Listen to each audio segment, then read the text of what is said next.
From the Ministry of the Presidency in Georgetown, this is This Week with the President.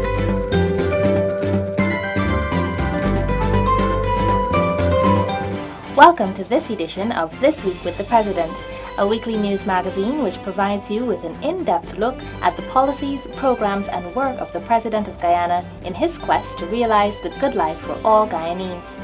I'm your host, Jasmine Payne. In the highlights this week, the public telecommunications policy in Guyana. President Granger supports amendment on dress code policy. United Nations European Union welcome President Granger's stance on the death penalty. And President Granger celebrates 71 years. Those stories and more on This Week with the President. After years of deliberations and consultations, Guyana will soon see the transformation of its telecommunications sector with the passage of the Telecommunications Amendment Bill 2016, which will help to bring to fruition President David Granger's vision of a new regime for a liberalized and competitive telecommunications sector. The Telecommunications Amendment Bill was first introduced in 2011 and revised in 2013. And was reviewed by a special select committee in the 10th Parliament, but was placed on hold when that Parliament was prorogued by then-President Mr. Donald Ramotar. With a liberalized telecommunications sector, this will attract new markets and investors in addition to the existing providers and will also address the expansion of services and networks to far-reaching regions which are currently unserved and underserved. President David Granger has been staunch in his pushing for the passage of the bill even before taking up office. In January of this year, the President established an entire ministry centered on addressing all aspects of the digital economy, including public telecommunications and information technology. On the most recent episode of The Public Interest, the President said that these matters are central to national development and that the passing of the bill is long overdue. If Guyana is to move forward, if Guyana is to catch up with the rest of the Caribbean, the rest of the world, if Guyana is to move forward, we need to have a more liberal landscape for communications. We need to ensure that all parts of the country can communicate easily. Apart from the benefit of liberalization, however, the President has also spoken of the relief that the expansion of services will make for bridging the communication gap currently experienced by those living in far outlying areas such as the hinterland regions. I would like to be able to go to Aruca. I'd like to go to Achirib down in the south, to Oriala. I would like to see that every single public building, the hospital, the police station, the schools, universities, the defense force would have Wi-Fi, like people be able to go to the international airport. My vision is that the internet, the information superhighway should be free. And sooner rather than later, every Guyanese must be able to communicate without impediment, without restraint, without delay. On Monday evening, while delivering her opening statement in the National Assembly, Minister of Public Telecommunications Mrs. Cathy Hughes said that the government recognizes the tremendous and increasing impact that the telecommunications sector has on the advancement of economies and societies around the world, and that the bill, which has been long promised, serves as a breakthrough for the telecommunications sector in Guyana. The principal underpinnings of this bill are those of transparency, non-discrimination, level playing field, and fair competition. This bill establishes a modern regime which takes account of international best practices and tried and tested regimes. It draws particularly from laws and experiences in our sister CARICOM countries, including Trinidad and Tobago, Jamaica, and the OECS countries. It will be supplemented by significant, detailed regulations in 7 areas: licensing and spectrum allocation authorization, pricing, spectrum management, interconnection and access, universal access service, telecommunications-related competition matters, and telecommunications-related consumer protection matters. Apart from those benefits, the bill will also provide for the establishment of the Telecommunications Agency and will provide consumers with more reliable services that are competitively priced with a better quality. It will create the framework for an open, competitive sector without exclusivity for any type of telecommunication network or service. And it will address the expansion of telecommunications networks and services into unserved and underserved areas and regions of Guyana. Much effort has been put into the design of this legislation to ensure that it is effective and it can be implemented as early as possible. The bill enshrines the characteristics of transparency and non-discrimination in the issuances and regulation of licenses and frequency authorizations, seamless interconnection and access between and among telecommunication networks and services at cost-based pricing, and price regulation where required to ensure fair competition and safeguards to consumers. Both President Granger and Minister Hughes have given credit for the passage of the bill to both sides of the House, as the work for the bill would have begun under the previous administration. It is intended that in the not-too-distant future, with wider access to information and a more liberal telecommunications sector, Guyana will be up to par with the rest of the world in the area of information technology. After much public outcry, the Guyana Revenue Authority and the Guyana Lands and Surveys Commission have made a positive move forward with regard to relaxing the strict guidelines of the dress code usually required by government agencies for persons conducting business or working at those locations. This recent move has been met with much approval by the public. In many instances over the years, persons have been barred from entering the premises of government agencies even while being moderately dressed due to not adhering to the often stringent requirements outlined in these dress codes.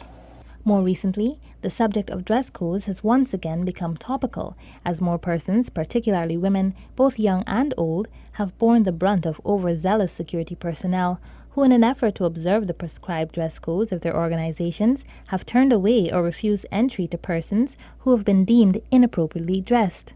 Many had hoped that with the professional yet chic dress style of First Lady Mrs. Sandra Granger, particularly her love of sleeveless shift dresses at events both casual and formal, there would have been some positive impact on the perception of what is currently considered decent clothing by these agencies.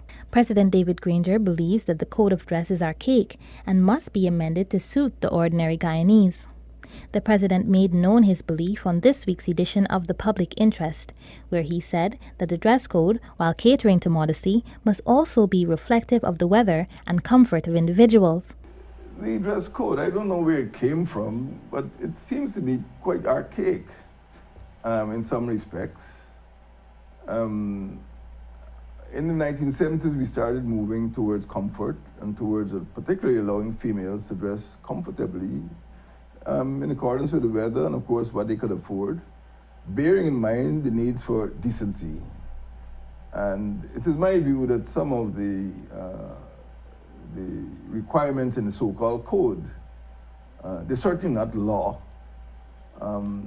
They seem to be a bit backward. You know, I don't think there's need for, you know, in 2016, there's need for that sort of restriction. It's an unnecessary imposition, particularly when people have to travel distances to transact business with the government. The President noted that it is an imposition and in some cases has been taken to extreme lengths which are totally unnecessary. He noted that he has received complaints, and while it is not a government policy, it may require attention and intervention if the public outcry continues to grow. I'm aware I got complaints from parents in a certain part of the hinterland where the children were being told to wear white socks and black black shoes. I have been to schools in which an entire class was barefooted, had no shoes at all. You mean that because of the dress code, those children will be deprived of an education? They can't afford shoes. So this is not an area that has engaged the government at a legislative level. This is some minor bureaucrat, probably promulgating, rules which are obviously prejudicial. The head of state said that once public morality is not offended, persons must be able to be comfortably dressed and allowed to conduct their business at public places and organizations. We need to be much more liberal, and I am in agreement with serving the public interest first. If the person is clean and decently clad and doesn't offend public morality, I think the public services should be extended to those persons. Since the debate began over the last few days, the two government agencies which have amended or completely relaxed their dress code cited that no dress code is more important than the state's business or revenue. The Guyana Revenue Authority this week announced that it has abolished its dress code with immediate effect, as chairman of the board of directors of the organization, Mr. Raul Lucas, said that no person must be turned away from the organization for not being deemed appropriately dressed to conduct their business transactions. Commissioner of the Guyana Lands and Surveys Commission, Mr. Trevor Ben, also echoed similar sentiments as he announced last week that the agency has amended its dress code to allow persons in to conduct their business. Regional and international cooperation and friendly and cordial bilateral relations with the countries in the various hemispheres, as well as international organizations, have always been a priority area for President Granger. The President has always publicly stated that Guyana has no enemies and will not ever endeavor to make enemies, but will rather build bridges for economic, social, and even cultural cooperation so that all involved can benefit. As in the good times, these relations must extend in the times of difficulties and tragedies. It is in this faith that President Granger on Saturday evening said that Guyana stands firmly behind France, even as he condemned the July 14, 2016 terror attack in Nice during the Bastille Day celebrations, which claimed more than 80 lives. The President, who was at the time delivering an address at a reception held by the French consulate in Guyana to observe its National Day, said that Guyana empathizes with France and extends its support and prayers. The celebration of this year's Fête Nationale has been dampened by the tragic and terrible atrocity in Nice last Thursday, 14th of July, your National Day. Guyana joins in condemning this act of terrorism. We extend our deepest condolences to the President of the Republic, to the government, to the French people, and to the families of all those who were killed and injured in this repugnant act of terror. Guyana reiterates its repudiation of the use of violence against innocent civilians. We abhor the use of force to settle disputes and to unsettle peace and security, both among and within nations. Guyana, he said, stands determinedly against intimidation, including threats to its own territorial integrity. This country remains committed to the rule of law, international peace and security, international cooperation, and partnerships to combat extant transnational threats, and therefore empathizes with the victims and other affected persons. On a softer note, President Granger said that Guyana and France have enjoyed cordial relations over the years. This can only be strengthened in the coming years with cooperation in a number of areas. The friendship between our two republics forms a firm foundation on which to enhance our collaboration in confronting common transnational threats. Excellency, Guyana applauds France's efforts, and particularly the leadership of President François Hollande in ensuring the achievement of a global agreement on climate change in Paris last December. The Paris Agreement opens new opportunities for cooperation in order to respond to the global threat of climate change. In the meantime, France's ambassador to Guyana, Mr. Michael Prom, expressed appreciation for the care and support which has been shown by the Guyanese people to his country in its time of grief. The ambassador said that Guyana and France's relations have always been more than bilateral, and it is his hope that this will continue to grow over the coming days, especially in the area of climate change, a fight, he said, Guyana is leading. Our relations have not only bilateral interest, but also aim at setting up action and position in larger frames, regional and global. On climate change, for example, the work that we did together to allow to reach an agreement in Paris was essential. Our ministers said that implication of the countries of Latin America and Caribbean was decisive in this negotiation. Guyana is at the forefront in the fight against climate change and protection of environment and biodiversity. As presidency of the COP21, we wish to go on collaborating in the implementation of this agreement, which Guyana has signed and ratified in very short delays. It is very important that the work we have already done together, and also with the Caribbean community, with the European Union and other actors, in order to preserve a common heritage, notably the one that we share on the Guyana Shield, and to highlight the specific threat to the region, which has also tremendous assets for the world. Guyana and France established diplomatic ties on June 22, 1967. The two countries will celebrate 50 years of diplomatic relations in 2017. Even as members of civil society and United Nations continue to call for the abolition of the death penalty in Guyana, President Granger has said that he will not, at any time during his tenure in office, assent to the execution of any person serving a death sentence. Instead, he said he will be guided by advice from the National Assembly and public consensus, and even hinted at the possibility of a referendum. At the same time, the president said that while he is personally against the death penalty, the citizenry have a right to air their views before a definitive decision is taken. Well, I am advised by a cabinet. I am advised by my coalition partners. I am advised by the National Assembly. And in the final analysis, by the people of Guyana. Guyana is an independent sovereign state, and it is not for me to get ahead of what the people want. Right now, as I said, that I do not envisage any circumstance under which I would be willing to assent to the death penalty, even though it remains on the books. As you know, there's been a moratorium of over 2 decades. All I would say is that if the cabinet were to consider it, and if the National Assembly were to consider it, and even if there was a deadlock, we can go to a referendum. Let the people say what they want to occur in this jurisdiction, in the state of Guyana. But that is openness, that is transparency, that is consultation. What do the people want? Meanwhile, President Granger's stance on the issue has not gone unnoticed, as Mr. Ivan Simonovic, Assistant Secretary General of the Office of the High Commissioner for Human Rights, United Nations Headquarters, who paid a courtesy call to the President at the Ministry of the Presidency earlier this week, said that the United Nations and the European Union are pleased by the position which has been taken.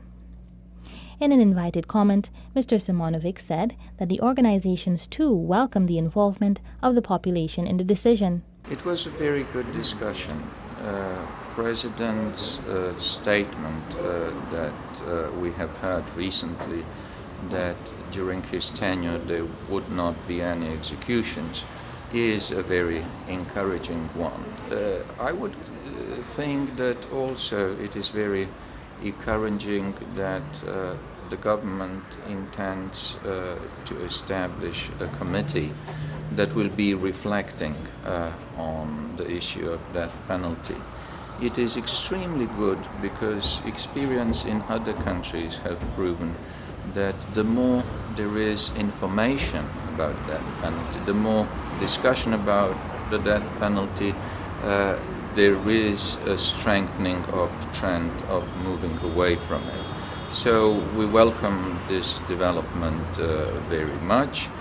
On Wednesday, the visiting team spearheaded a panel discussion at the Marriott Hotel, Guyana, where they also called for the death penalty to be abolished. Guyana remains the only Caribbean region which has yet to abolish capital punishment.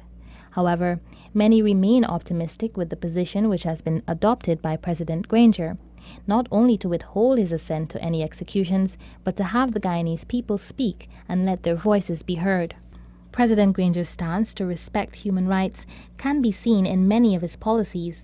One such example is in his amnesty program, which caters to teenagers and women, particularly mothers who have been convicted for non-violent crimes. The president has also spoken extensively on the need for appropriate programs and initiatives to be implemented in the penal system, so that the prisoners, though offenders of the law, can be taught skills in the system while serving their sentences so that they can be reintegrated into society. Now we'll take a look inside the President's diary. President David Granger on Wednesday at the Ministry of the Presidency accepted letters of credence from Ambassador Kim Holland Christensen, accrediting him as non-resident ambassador of the Kingdom of Denmark to Guyana.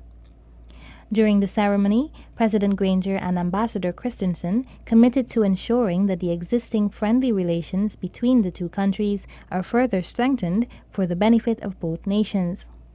Ambassador Christensen said that Guyana and Denmark share common areas of interest. The two nations also share a long-standing relationship marked by mutual respect and friendship. He added that he will work to ensure that the relationship continues to bloom. On July 15, President Granger celebrated his 71st birthday and observed this milestone by spending time with his colleagues, his staff, and his family. The president began his day at a special breakfast organized by the People's National Congress at Congress Place, Sophia. At that function, the president said that the celebration of such a milestone aids in the renewal of his drive and determination to provide a high quality of life for all Guyanese. As such, he noted that the observance of his birthday is one for the Guyanese people as a whole. I have a mission to perform. I keep looking ahead, and I don't dwell on the past. I don't dwell on hurt. I don't dwell on things which I can't change anymore. Nobody can change the past, but we can all change the future.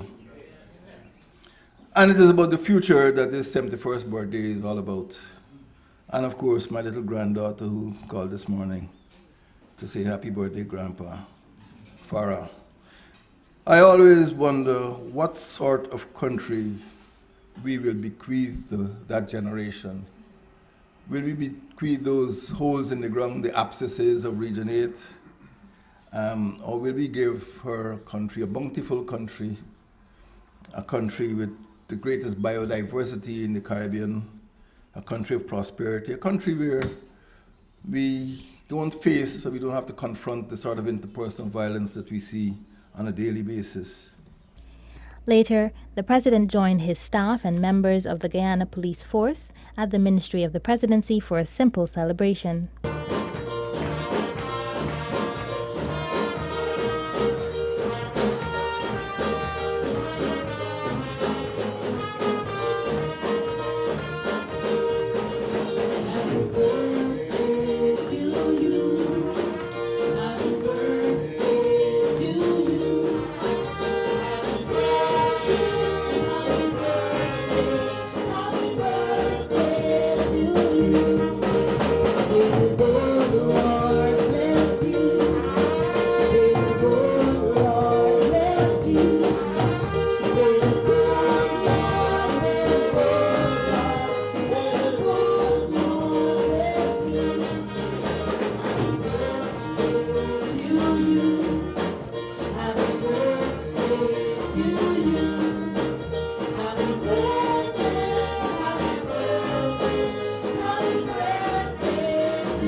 The President expressed his gratitude to the staffers and commended them for their dedication to the work of the ministry, stating that such dedication will ultimately help with the achievement of his vision for the country.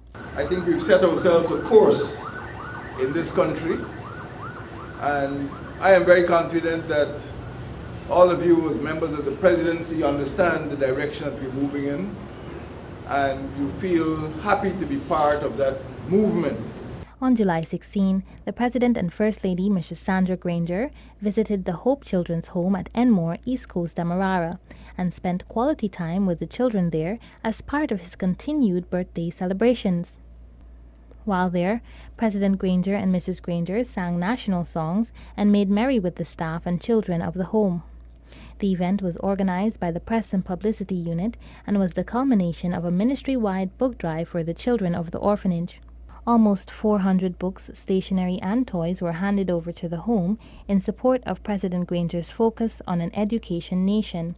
The President also gave brief sentiments about his hopes for the children of the center and throughout the country.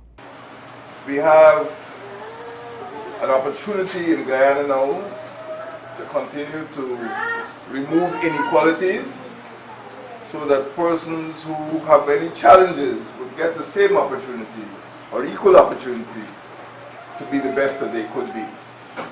And the ministry and the government will do everything possible to ensure that they enjoy the benefits of this beautiful land. President Granger, while presenting the items, said that the home will continue to receive support from the government as he remains focused on ensuring that every child has the opportunity to reach his or her fullest potential through education. That brings us to the end of this edition of This Week with the President. Thank you for joining me.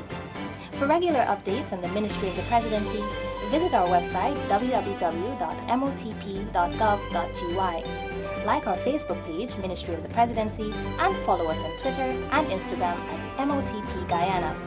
Do have a safe and productive rest of the week. Goodbye.